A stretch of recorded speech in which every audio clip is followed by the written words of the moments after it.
बहुत समय पहले की बात है। एक छोटे से गांव के बाहर एक घना जंगल था। उस जंगल में एक विशाल और पुराना बरगद का पेड़ खड़ा था। इस पेड़ का नाम था ब्रह्म वृक्ष। यह पेड़ आम तौर पर चुप रहता था और केवल अपनी शाखाओं को हिलाकर हवा के संगीत में खो जाता था। लेकिन एक दिन एक अजीब घटना घटी। पेड़ ने अचानक बोलना शुरू कर दिया।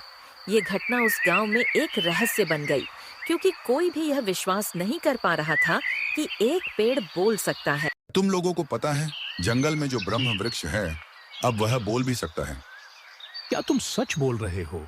हम लोगों को तो यह विश्वास नहीं हो रहा कि पेड़ भी बोल सकता है। कहीं तुम मजाक तो नहीं कर रहे हो? ही मैं मजाक नहीं कर रहा, मैं सच बोल रहा हूँ। मुझ पे विश्वास करो, भला मैं मजाक क्यों करूं? गांव में रहने वाली एक छोटी लड़की जिसका नाम सिया था, बहुत साहसी थी। वह हमेशा जंगल के पास खेलती और पेड़ की छांव में बैठकर अपने सपनों को संजोती थी। एक दिन जब वह पेड़ के पास खेल रही थी, पेड़ ने अचानक उससे कहा, सिया, क्या तुम जानती हो कि मैं कितनी पुरानी कहानियां जानता हूँ? सिया चौंकी और पेड़ की ओर ध्यान से देखने लगी। उसने हिम्मत जुटाकर पूछा, क्या आप सचमुच बोल सकते हैं? पेड़ ने धीरे से सिर हिलाया और कहा, हाँ, मैं बोल सकता हूँ। मैं उस समय का जीवित गवाह हूँ, जब यह जंगल एक अलग दुनिया था। सिया बहुत उत्साहित हुई और पेड़ से उसकी कहानियां सुनने के लिए तैयार हो गई। पेड़ ने अपनी कहानी शुरू की। बहुत समय पहले, जब मैं छोटा था, यह जंगल बहुत हरा भरा था। हर दिशा में नदी बहती थी और पक्षियों की चहचहाहट से वातावरण गूंजता था। यहाँ के जानवर और पक्षी सभी एक दूसरे के साथ मिलकर रहते थे। लेकिन समय के साथ इंसान ने जंगलों को काटना शुरू किया और नदियों को अपनी जरूरतों के लिए इस्तेमाल किया। सिया ने पेड़ की बातें सुनी और उससे पूछा, क्या इंसानों ने कभी जंगल की अहमियत समझी? पेड़ ने जवाब दिया, कुछ इंसान समझते हैं, लेकिन अधिकतर अपनी इच्छाओं के लिए जंगलों को नष्ट करते गए। वे यह नहीं समझ पाते कि अगर जंगल न रहेगा तो जीवन कैसे चलेगा। पेड़, जानवर और हर जीव के बीच एक गहरा संबंध है। यह जंगल केवल मेरे लिए नहीं, बल्कि हर जीव के लिए जीवन का स्रोत है। सिया को पेड़ की बातें बहुत गहरी लगीं। उसने सोचा कि उसे यह ज्ञान अपने गांव के लोगों को भी बताना चाहिए। अगले दिन सिया ने गांव के बुजुर्गों से बात की और उन्हें ब्रह्म वृक्ष की कहानी सुनाई।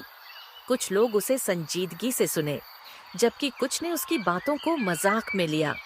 लेकिन सिया ने हार नहीं मानी और वह पेड़ के पास रोज जाने लगी, उसके साथ समय बिताने लगी और उसकी कहानियां सुनने लगी। समय के साथ सिया ने महसूस किया कि पेड़ के पास एक अद्भुत शक्ति थी। वह न केवल अतीत की कहानियां सुनाता था, बल्कि भविष्य के बारे में भी बताता था। एक दिन पेड़ ने सिया से कहा, तुम ही वह व्यक्ति हो जो इस गांव को जंगल और प्रकृति की अहमियत समझा सकती हो। तुम्हारे भीतर वह शक्ति है जो जंगल की रक्षा कर सकती है। सिया ने उसकी बातों को गंभीरता से लिया और उसने एक अभियान शुरू किया। उसने गांव के बच्चों और बड़ों को जंगल की अहमियत के बारे में बताया। धीरे धीरे गांव के लोग जागरूक हुए और उन्होंने जंगलों की रक्षा करने का संकल्प लिया। उन्होंने पेड़ों को बचाने के लिए वृक्षारोपण अभियान चलाया और जंगलों की अंधाधुंध कटाई को रोकने के लिए पहल की। वर्षों बाद उस गांव में एक बदलाव आया। जंगल फिर से हरा भरा होने लगा और गांव के लोग भी समझने लगे कि प्रकृति और मनुष्य का संबंध बहुत गहरा है। सिया, जो अब बड़ी हो चुकी थी, अपने गांव में एक शिक्षक के रूप में जानी जाती थी। उसने हमेशा लोगों को यह सिखाया कि प्रकृति के साथ समझौता करके ही हम एक सुखी और स्वस्थ जीवन जी सकते हैं। उस पुराने बरगद के पेड़ ने कभी सिया को नहीं छोड़ा। वह पेड़ आज भी बोलता है और उसकी कहानियां गांव के बच्चों को सुनाई जाती हैं। हर साल सिया उस पेड़ के पास जाती और उसका आभार व्यक्त करती। उसने कभी नहीं भुलाया कि पेड़ ही था जिसने उसे यह सिखाया कि हम सबका जीवन प्रकृति से जुड़ा हुआ है और हमें इसे संरक्षित करना चाहिए। एक बोलने वाले पेड़ की कहानी ने पूरे गांव को जागरूक किया और एक नई दिशा दी। पेड़ की कहानियों से प्रेरित होकर गांव ने अपने पर्यावरण को बचाने की कोशिश जारी रखी और वह जंगल फिर से जीवन से भरपूर हो गया। दोस्तों, अगर ये वीडियो आपको पसंद आया तो इस चैनल को सब्सक्राइब जरूर करें